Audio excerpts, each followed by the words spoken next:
Welcome back to CBS News 24/7. I'm Reed Cowan. All right, so this video from our monitors takes us to Damascus, Syria, where thousands gathered to pray for the first time since rebel groups drove out longtime dictator President Bashar al-Assad. He's now former president. Those prayers that you see there are now turning to celebrations. Now, this comes as we watch another side effect from that revolution, and we're talking about the release of prisoners long held in captivity. One of them included U.S. citizen Travis Timmerman. He told CBS News senior foreign correspondent Elizabeth Palmer he was on a pilgrimage when Syrian forces detained him these last 7 months. His family now speaking out about their emotional news of getting their loved one back. Yes, I'm so happy, and I'm hoping he calls me tomorrow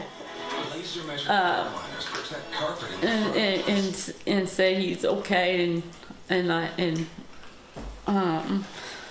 I want him to come back home.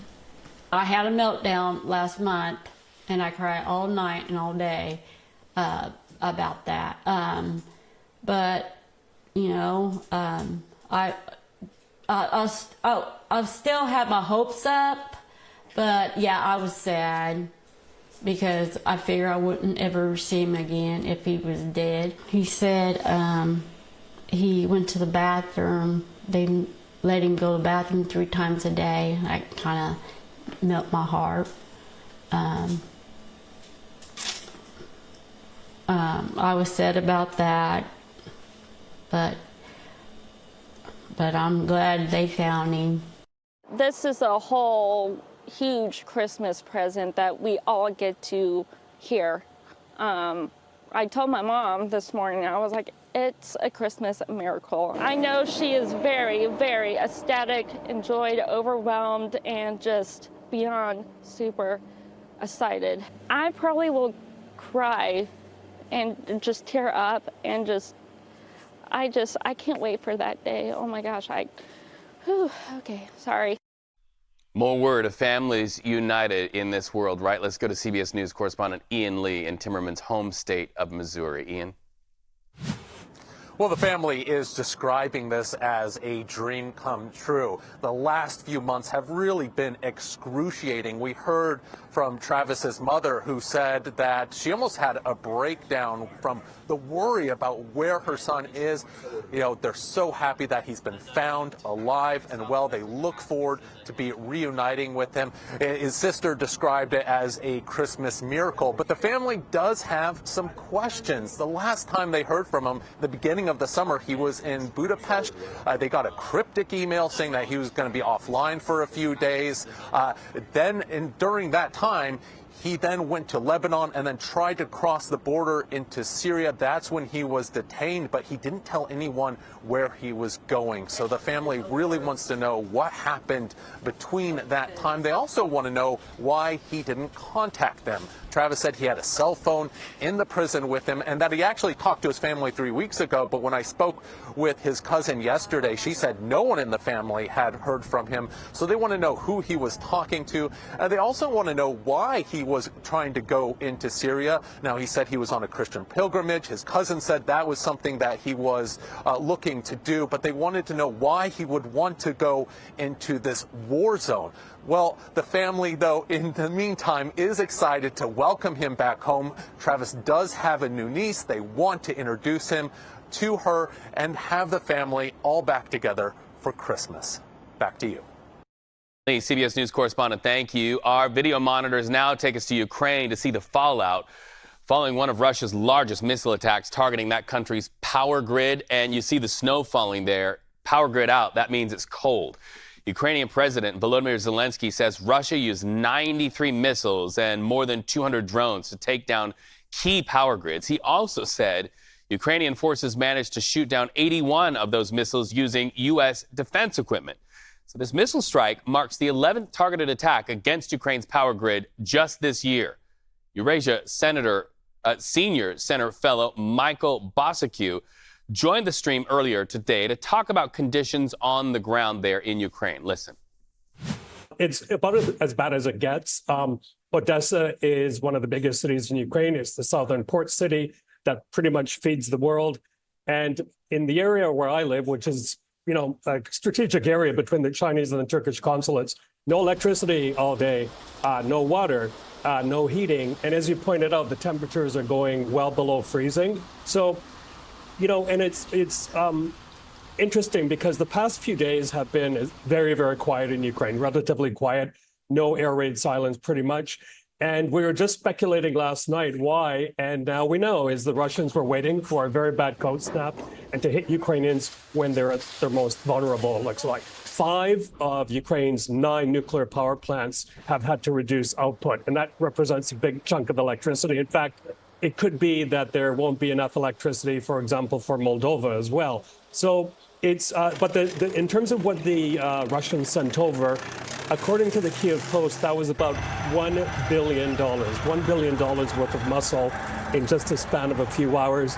And finally, if anxieties weren't high enough, the Financial Times, quoting U.S. National Security Council sources, say the Russians are getting ready to fire some of those big supersonic, hypersonic, Orishnik missiles over the weekend. These outages are the longest we've seen right now. And fortunately, there are points in supermarkets and places like that have generators where people can charge their devices. But I don't know how people are going to cope if this goes into the weekend, if the outages worsen. Again, it strikes Ukrainians at their most vulnerable time. And the big fear is that if this continues, Ukrainians will have no choice but to flee Ukraine and put more pressure onto Western Europe for hospitality there. So let's keep this conversation going live to political reporter Shauna Mizell in West Palm Beach. Shauna, President-elect Donald Trump really talked about Ukraine during a lengthy interview with Time magazine. He seems to be pretty critical of how Ukraine uses those U.S.-supplied missiles. What did he have to say? That's exactly right, Reed. In that interview with Time magazine that was conducted in late November but just released a few days ago, Donald Trump making it clear that he vehemently disagrees with that decision by the Biden administration to allow U.S. missiles, long-range missiles, to be shot into Russia by Ukraine. But Donald Trump has advocated for a ceasefire. The reason why this is important is because it could be an indicator into just how he will approach foreign policy in relation to this war between Ukraine and Russia that has gone on for years. This is obviously a war that the president-elect said would have never happened had he been in office, and he is going to be looking to end it swiftly, but just how he does that remains to be seen. Shauna, that Time interview also gave us some insight into how the Trump administration will shape out, especially during that first month in office. Paint a picture for us based on what he said in that article. Yeah, so President-elect Donald Trump, in that Time magazine interview, he was named Person of the Year, laying out his agenda and just what he'll do, especially when it relates to his first day in office. He said that he's going to look to pardon January 6th protesters almost immediately, within hours and maybe within the first 9 minutes of taking office, he said. But something else that was a major headline coming out of that interview is that the president-elect admitted that grocery prices may not be that easy to bring down. Obviously, the economy was one of the most major issues for voters that headed to the polls this November. A lot of them voted on the economy, and a big campaign promise from Donald Trump was to lower grocery prices, but now he's making it clear, or at least conceding, that that might not actually be possible. So let's get a look ahead at this weekend. He's expected to head to the Army-Navy football game tomorrow. What more can you tell us about that appearance, and who else will attend? Well, yeah, that game is going to take place in Maryland, so the president-elect will leave Florida, head over up to Maryland. He's expected to be with some of his cabinet members, but one of the big names that is also going to be there is Florida Governor Ron DeSantis. Now, DeSantis has been floated as a possible option for someone to come in and replace Pete Hegseth, that cabinet nominee who has been embattled to lead the military. Hegseth obviously has controversy surrounding him regarding alcoholism allegations, as well as his conduct of how he treats women and things he's also said about gay people and women serving in combat. And so DeSantis will be heading up to that game as well. J.D. Vance is going to attend, the vice president-elect, and J.D. Vance has made it clear that he's also going to have a special guest as well. He's going to have the young man that was just acquitted in that Manhattan trial of accused of killing Jordan Neely. He's going to have him as his guest as well. He feels that he got a bad shake at it. Shauna Mazel, CBS News political reporter, thank you so much for those headlines. Well, former House Speaker Nancy Pelosi in a hospital overseas after sustaining an injury during a trip to Luxembourg. The Speaker Emerita marking the 80th anniversary of the Battle of the Bulge when that injury happened. Word from Pelosi's office is that she is receiving excellent treatment from doctors and medical professionals overseas and looks forward to getting home to the United States soon. When we come back, new details about what the man who is the suspect in the United Healthcare CEO's murder in Manhattan, what his life is like behind bars, and how police and lawmakers are joining together to try to get him extradited to New York. We'll be back in just a minute.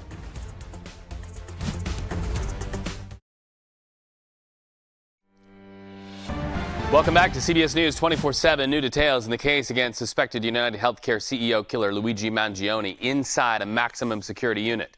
No suicide watch, no psychological orders issued, but he does not get to interact with other inmates. Mangione waits as his lawyers fight extradition to New York. CBS News correspondent Lilia Luciano continues to follow this investigation for us. Thanks for joining us on a Friday. So, New York officials adamant about bringing Mangione back to that state for prosecution, but walk us through what needs to happen next, because there's a delay here to talk about. There's certainly a delay, Reed, and of course an extradition from one state to another is far simpler than an international extradition. There are systems in place, and what I've learned from attorneys and from experts in this field is that, look, it could take between 30 to 45 days for an extradition to happen, and that was, if the person is not contesting it, if the person is basically not waiving the extradition. So we know, of course, that Mangione did not waive his extradition, meaning he's contesting it. What his attorney is arguing, and what we learned from that hearing earlier this week, was that he's saying, look, I have not seen the official charges. I don't have the evidence that places him in my client in the scene of the murder. We can't move forward without the proper documentation. This makes it more urgent than for the state of New York to say, okay, you want proper documentation, you want to see what he's really charged with, here's the indictment. CBS News has confirmed that the Manhattan District Attorney, Alvin Bragg, has already been presenting evidence to a grand jury. So after that evidence has been presented, which there is so much evidence in this case that we have learned from sources close to the investigation, right, from the NYPD, that they have confirmed. There's so much here that, of course, there should be, and this is what every legal expert agrees, there's plenty for probable cause. There's more than enough for probable cause. But I'm sure that the state of New York, the governor of New York, is going to take that indictment and is going to sign that warrant for an extradition to send to the state or the Commonwealth of Pennsylvania, and then begin that process. Look, there are legal experts who say New York, the DA, they want to make sure that they have everything right. You don't want to leave any door open for challenges about the legality, about the arrest, about the process.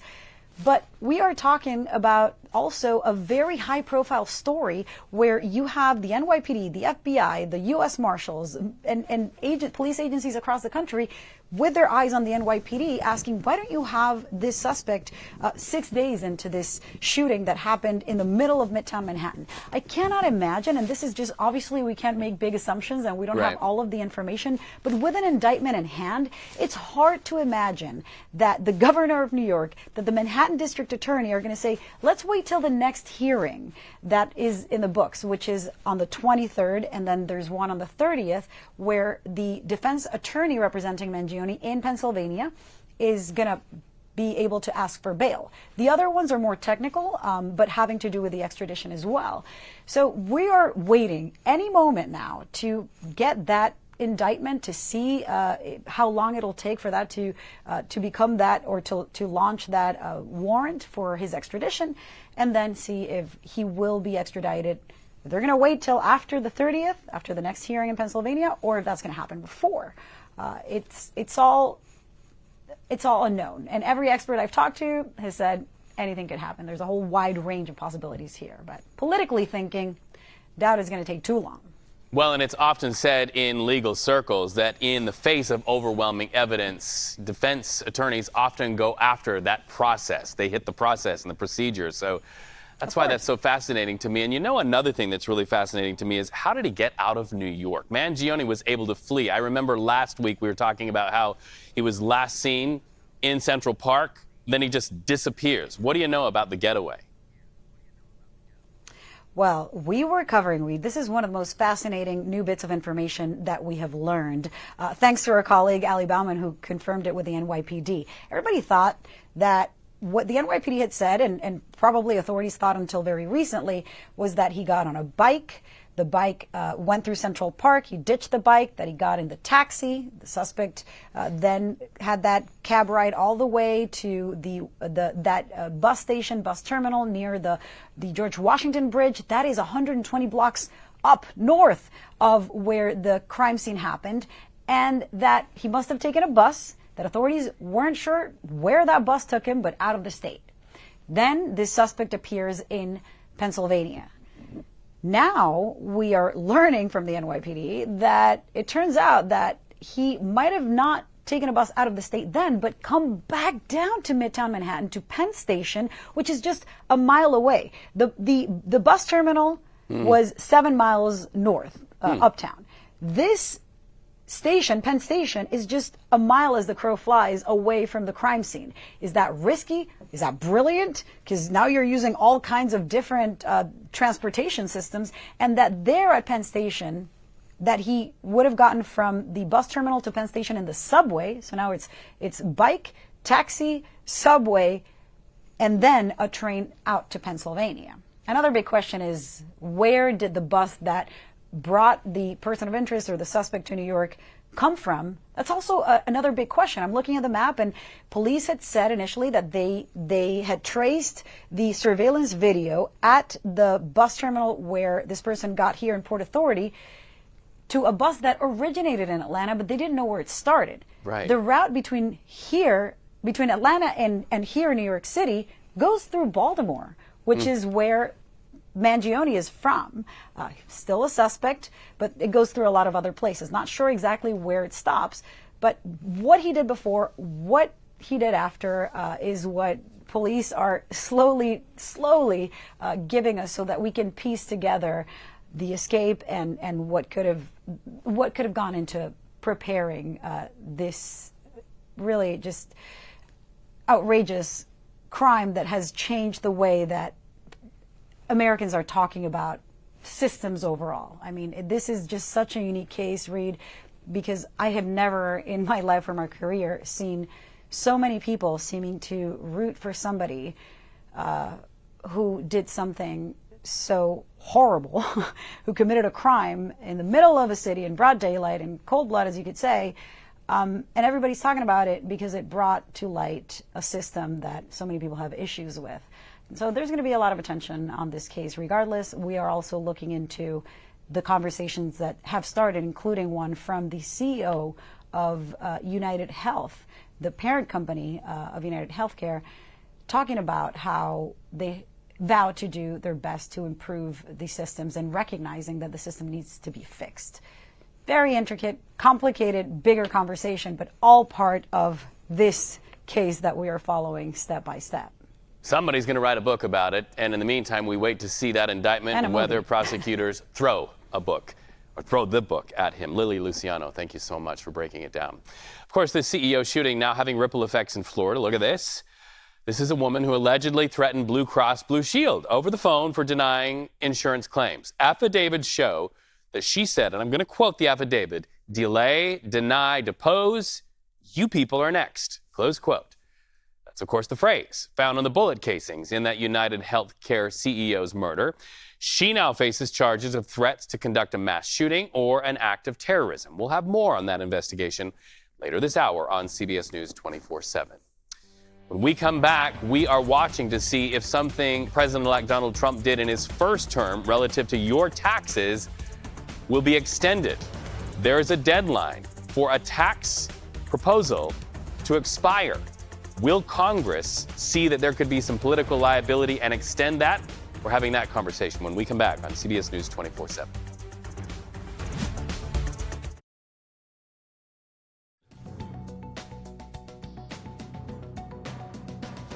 Well, we hate to break it to you, but more than 6 in 10 taxpayers will face a tax increase in 2026. Not for sure, but it's a possibility. That's according to analysis from the Tax Foundation with a big if attached.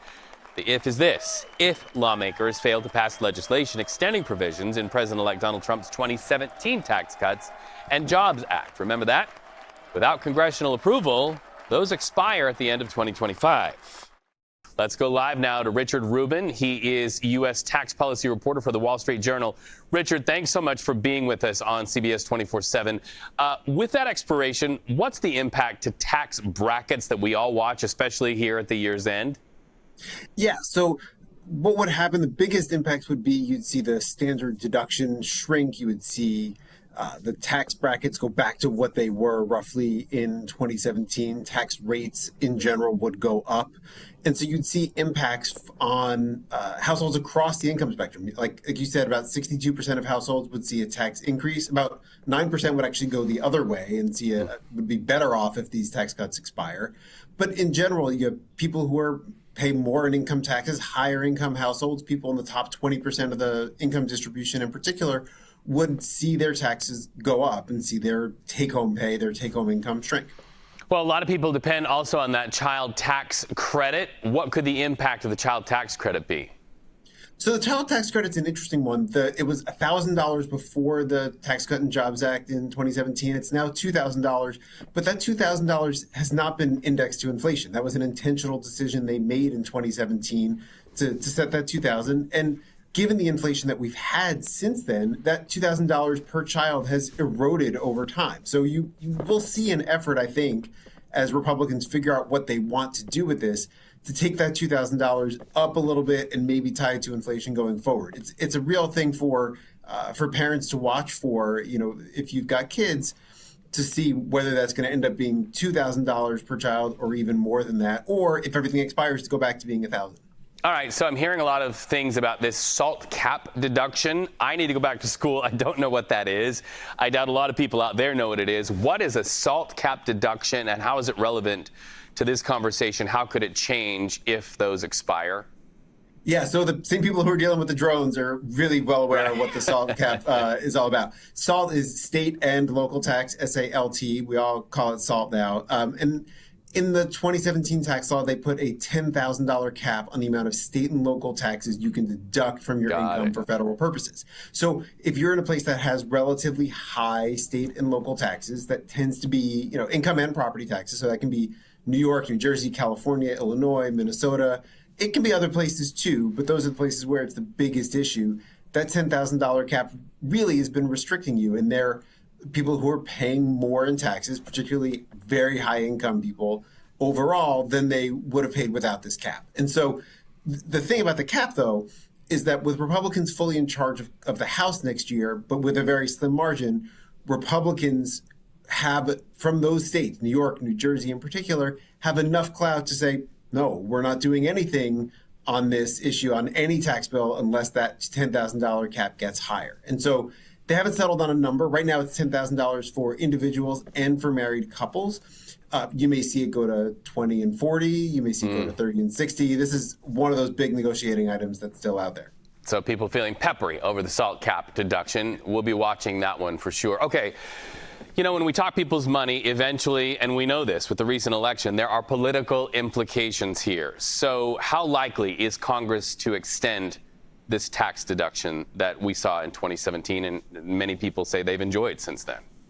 Yeah, I think the prospect of it failing, and you saw House Majority Leader Steve Scalise say this over the past week, means that failure is basically not an option for Republicans. The idea that Republicans would get to the end of 2025 and not have extended these tax cuts and see the taxes go up on households, 62% of households across America, that doesn't feel like an outcome they can countenance, but they still have to get there. They've got to get it through the House. They've got to get through the Senate. They've got to figure out the SALT cap. They've got to figure out how to incorporate Trump's proposals on no tax on tips, no tax on overtime. Can they put some of that in there? How to pay for it, how to deal with budget deficits. It's a complex, multi-moving part thing, and that we'll be tracking over the course of the year. And ultimately, you have to bet on something happening to prevent that kind of massive tax increase. But we don't know exactly when and what that's going to be. No quiz at the end of this report by Richard Rubin, but thank you so much for joining us. I think I understand a few things better after talking to you. It's nice to have you on CBS News 24/7. To South Korea now, protesters gather outside Parliament to rally against the South Korean president ahead of tomorrow's impeachment vote. 150,000 people in that crowd, according to organizers. So this is the second impeachment attempt. The opposition party pushing for that ouster says they won't back down. They want him out after he declared a short-lived martial law last week. He's come to California after 6 days of deliberations. Still no verdict to tell you about in the trial of the man accused of killing tech executive Bob Lee. Attorneys for the man on the left, Nima Momeni, insist their client acted in self-defense, taking the life of the man on your screen.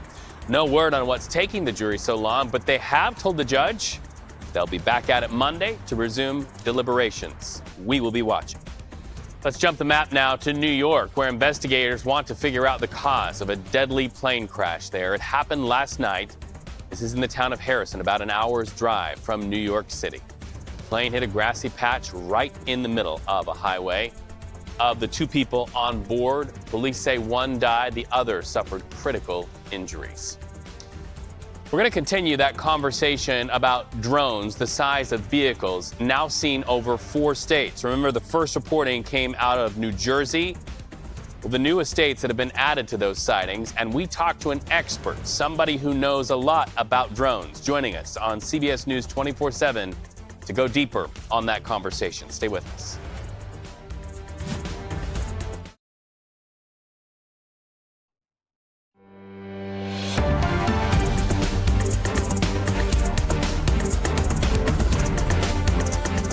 Look up, a lot of people are in now 4 states. Sightings of drones in the sky the size of cars dominating headlines in New Jersey, and now sightings also reported in New York, Pennsylvania, and Maryland. The question of what they are now echoed in 4 states and in the minds of multiple lawmakers, even at the White House. Listen to National Security spokesman John Kirby addressing concerns.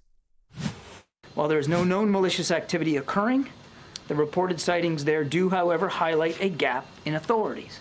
And so we urge Congress to pass important legislation that will extend and expand existing counter-drone authorities so that we are better prepared to identify and mitigate any potential threats to airports or other critical infrastructure, and so that state and local authorities are provided all the tools that they need to respond to such threats as well.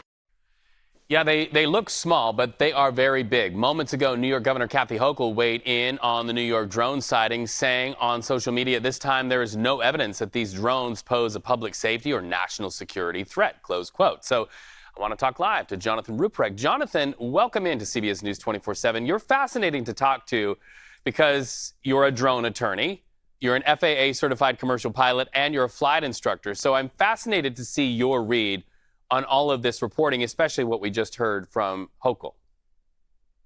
Yes, I think what strikes me is, kind of how when people are trying to get to the bottom of what is going on here, that seems to be the big issue, is they're trying to figure out what is going on, right? Are these bad guy drones? Are these good guy drones? We don't know. And we're kind of at the preliminary issue here of being able to figure out how to discriminate good guy drone, bad guy drone. And there seems to be a breakdown going on there from federal, state, and local law enforcement as to what is going on here. So when people are kind of asking the broader question, whose responsibility is it to track these things down? You have DHS is dealing with terrorism. You have DOJ and FBI dealing with criminal laws. We have the FAA dealing with protecting the airspace. They're dealing with safety. When you get higher up, they're trying to keep aircraft away from the drones and stuff like that. But we're dealing with, at the lower portions here, the interaction of really these drones with the public and people on the ground. The FAA has created Part 89, the remote identification regulations, to allow state, local law enforcement, as well as the public, to be able to receive certain types of signals. And if those signals are being broadcasted, then you can be able to tell where this drone is, actually how high it is, because it's actually very hard to determine how high these drones are. Even during the day, there's actually studies out there that explain that it is very difficult. And then now you're doing it at night. It's like, that's extremely hard. Right. And so you have remote identification also can potentially allow you to identify where the ground controller location is, and then maybe go over and stop them people. So is law enforcement even receiving these signals? And that needs to be clearly disclosed to everybody. Like, we don't have anything. Well, that's an interesting point, because if you don't actually receive anything and you are actually receiving everything else, you validated the equipment, then potentially you might have a careless clues, maybe a criminal type of actor here. But we haven't even got to that point. We're at the very preliminary stage of like, are these guys breaking the law? Because it's not illegal to fly a drone in the United States, especially at night. Recreational as well as non-recreational flyers can fly drones lawfully all the time without requesting permission from the federal government. And some of these people are actually having anti-collision lights on their drones, which appears to kind of make it look like they're actually trying to follow the law. So specifically 14 CFR 107.29 says you have to have an anti-collision light. So what's going on there? Now, there might be some indications as to maybe these might be bad guy drones if they're flying in an area that maybe they shouldn't be. For example, prisons. Do they really need to be flying over the prisons?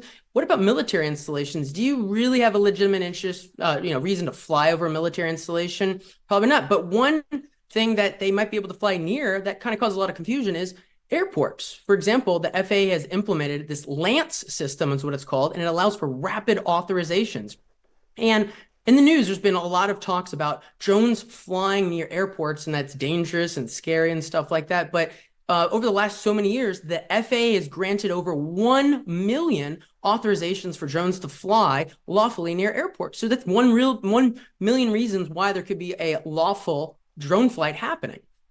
So tell me this, with somebody with your expertise, when you just look at this and you've seen a lot of the footage, what do you think these things are? Our investigation shows 8 feet wingspan.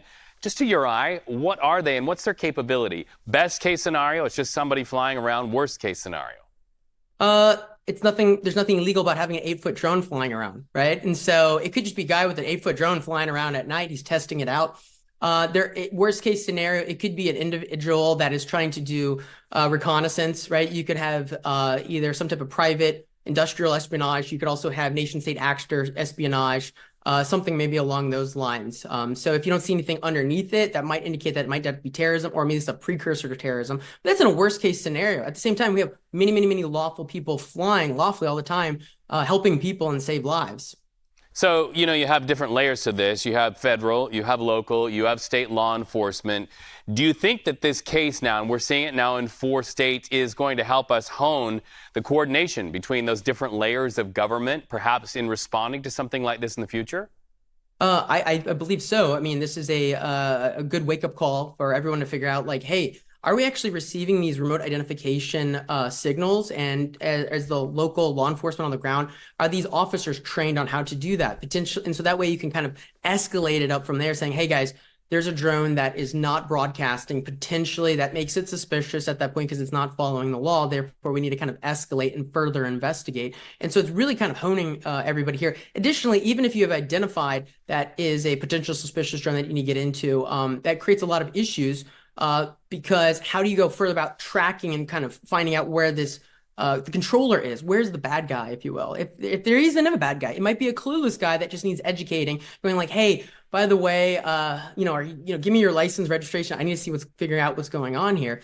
There needs to be some effort on state, local, and federal, as well as coordinating efforts as to allow the local law enforcement, the boots on the ground, to be able to do more advanced types of detection. Now, there's an interesting point here because people are kind of bringing up this issue. How do you deal with the bad guy drones? The first part is, right, we got the detect, and you kind of have to discriminate, if you will, good guy drone, bad guy drone, suspicious drone, right? And then if you want to go about resolving the problem, you need to defeat it. And the problem there is when you get into the detection and you get into the defeating, there are a lot of laws that have been created which hamper federal, state, and local law enforcement in how they potentially go about doing that. For example, you have the Fourth Amendment protections, which were intentionally designed it's designed to hamper the federal government from doing complete mass surveillance of people inside their homes, right? As you have the Caro case, and as well as the Carpenter case, when you have people out and about and you're tracking their cell phones and stuff like that, you have that case law playing this whole situation there. You also have Fourth Amendment, reasonable expectation of privacy in people's homes. You have Wiretap Act. So if you're trying to intercept these signals that maybe are encrypted, or there's a modulation that is not readily available. So even in the detection, there are problems from a constitutional and a statutory federal law standpoint that are hampering federal and state and local law enforcement from even kind of further investigating, double clicking, if you will, into these issues. And then even if you get past that, how do you go about interdicting and stopping these drones? If let's say they are bad, there is an issue there because currently granted from federal statutes are that only certain federal agencies have the ability to do these types of interdiction, destruction type of countering, the defeats, if you will. To knock them out of the sky. Yeah, exactly. The shoot them out of the sky analogy, right? So you got DOD and you have DOJ, you have certain ones there, but that is not given to the state and local. And so sometimes people are bringing this up and they're saying, well, we have drones. How do we actually resolve it? And that's creating a tension there because state and local is wanting to come in and they're wanting to create something. And at the same time, there is an issue there of how do we make this all work while at the same time promoting commerce and allowing these drones to fly? Because you can see where this can go from here is that a creative state might want to say, we want to create a law that you have to put our specific state remote identification law, device on it. And it's going to cost, $1,000 a year or something, because we're going to bring everybody to, know what's going on, safety, all that. Well, that's going to cause a lot of problems because people are not going to actually be able to fly there. There might be congestion of the airspace and elsewhere because people will be flying drones elsewhere and not here. And so that creates a really big hindrance to the federal government basically integrating drones across the United States. So when people kind of create a law, what happens is when there's a cause, there's an effect, right? The effect is sometimes drones go fly somewhere else, and that causes an over concentration, potentially creating more risk here. And so we have in the Constitution, we have this basically that what it is that the federal law is the supreme law of the land. And the idea is you just don't want the federal government having to kind of constantly deal with all of these state and local laws and trying to implement everything, and that it's going to supersede. And if there is a field preemption kind of argument or there's a conflict preemption, then the federal law is going to take control. And in aviation, there's Supreme Court case law that has held that it is a field preempted area, that it's so heavily regulated that it's kind of implied that, hey, there's nothing really here for you state and local guys to really do. Additionally, there's another argument that the creation, basically the compliance with this particular type of law is so impossible that it is substantially frustrated or prevents the person from doing it. It's a conflict. And we have an example of that over in, it was the city of Newton over in Massachusetts. There was a case over there where the city said, you cannot fly below 400 feet. Well, at the same time, the federal government is saying, you have to fly your drone, right, under 400 feet. So that's the big issue.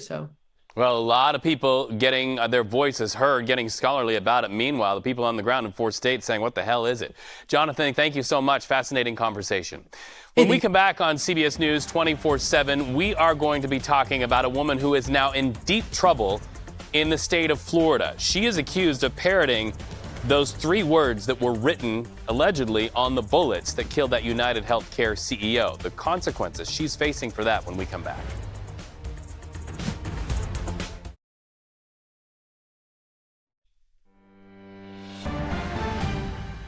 Our video monitors on CBS News 24/7 now take us back to the state of Florida, where a Florida woman faces charges for threatening an insurance company, allegedly using the same words carved into the bullet casings in the fatal shooting of that United Healthcare CEO, Brian Thompson. CBS News correspondent Manuel Bojorquez joins us now from Miami with more on this story. So walk us through how this played out. Apparently it was over the phone, and how were officials able to track her down? Well, Reed, when you call customer service for a big company, there's that message that the call may be recorded. That appears to be what happened in this case, and the employee on the other end of the line thought it was serious enough to report to superiors. They reported it to the FBI. The FBI calls the Lakeland Police Department in Florida. They determine who she is, 42-year-old Brianna Boston. They show up to her house and arrest her. Now, in her defense, according to the police affidavit, she said that she was sorry for using the words that she had heard him on the news. The words, of course, being delay, deny, depose. You people are next, is what police said. She said on that phone call, and they considered that a threat. But she said she doesn't own a gun, and that she apologized, as I said, and does not consider herself to be a danger to anyone. But they didn't really buy that. They said you will be charged. The charge is written threats to conduct a mass shooting or an act of terrorism. She has now appeared before a judge. So the charge really speaks to the intent voiced in that call, if the allegations are true, rather than the capability to do so, Manny. What now happens with the case now that she has been charged? Yeah, really, it's going to be up to the prosecution at this point to determine whether they have enough to go for that charge. It's unclear at this point whether she has a private attorney or a public defender, and if she doesn't have a criminal history, whether they may try to do some sort of plea agreement to say, look, she just was speaking out of rage and she's not really a threat, but that all remains to be seen. Manuel Bajorquez reporting live from Miami, Florida. Thank you so much. We do have some breaking news here on CBS News 24/7. A U.S. military jet has flown Travis Timmerman out of the country of Syria. The American who was imprisoned there is now airborne. U.S. officials say that he is no longer in Syria. And you can see that video right there. Our own Elizabeth Palmer was able to sit down and talk with him yesterday. He explained that he ended up in Syria because he was on a pilgrimage. We'll be watching this story. We will have our cameras trained when we find out where he is flying to and where he's landing, because his story will say a lot about what it is like in Syria. Of course, as we know, that American journalist, Mr. Tice, is still missing in Syria, and people are on the ground trying to find him as well. So much more to report on this story, but we wanted to get that bit of breaking news on the record. All right, let's come home to the United States now. Two of the three Alexander brothers implicated in a long-running sex trafficking scheme in court today in Miami. The twins named Oren and Alon granted bond during a pretrial hearing. They and their older brother Tal indicted Wednesday in New York. They are accused of sex trafficking and of assaulting dozens of women between 2010 and 2021. Twins are prominent luxury real estate brokers in Miami and in New York. Their older brother runs the family's private security company. A doctor shot to death, and now detectives in Los Angeles say they have unraveled a murder-for-hire plot. Who do they think was involved? The doctor's ex-wife, Dr. Hamid Mishurjeh, gunned down in late August as he walked to his car outside of a clinic in the San Fernando Valley. His patients left stunned. Shocked. Literally shocked. I just don't know how to process it. I lost a doctor. I lost a friend. So the doctor's ex-wife arrested along with 4 others caught and cuffed in this. The couple embroiled in legal battles since their divorce filing in 2009.